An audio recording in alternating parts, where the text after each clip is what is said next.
And while Trump administration has escalated its offensive against India's Russian oil imports, it has slapped higher tariffs and has directly targeted India's richest families. Top US officials allege profiteering by India's private refiners, accusing them of fueling Putin's war against Ukraine. To know more, take a look at this report.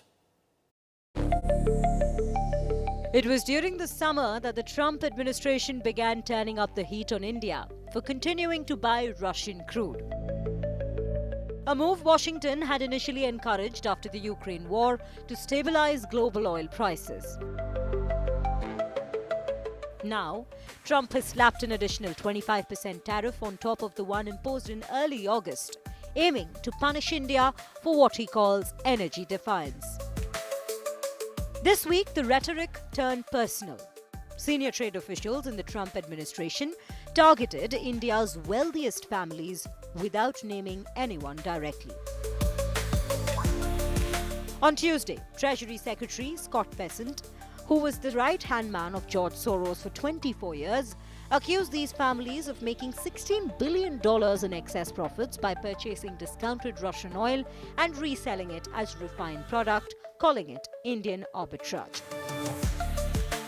The accusation followed a blistering op-ed in the Financial Times by White House trade advisor Peter Navarro.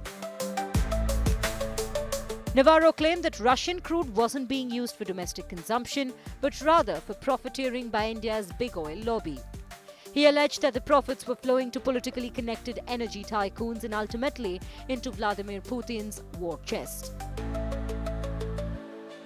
India bought virtually no Russian oil.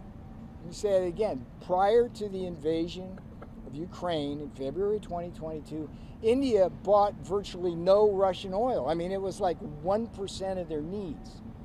So the argument somehow now, as the percentage has gone up to like 30 and 35%, that somehow they need Russian oil to cool their homes or cook or drive their cars is nonsense.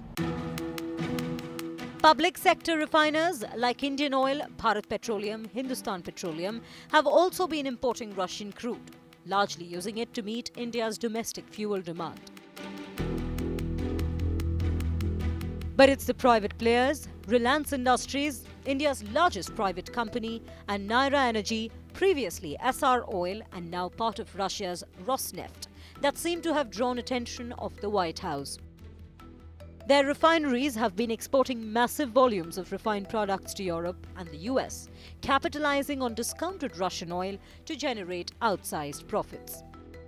The refiners maintain that they have not violated a single sanction related to Russian crude oil purchase or sales. Media reports show most of the crude imported from Russia being consumed by PSU refiners, with RIL's share hovering at around 30 to 35% in the past 3 years. Naira's shares has dropped this year.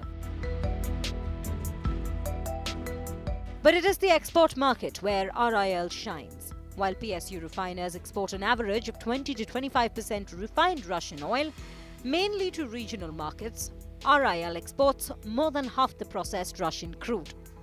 Naira's share has fallen this year. In fact, analysts estimate that Reliance may have saved nearly $570 million in the first half of 2025 alone by sourcing Russian crude, placing the company squarely in the diplomatic spotlight. Bureau Report, Business Today TV.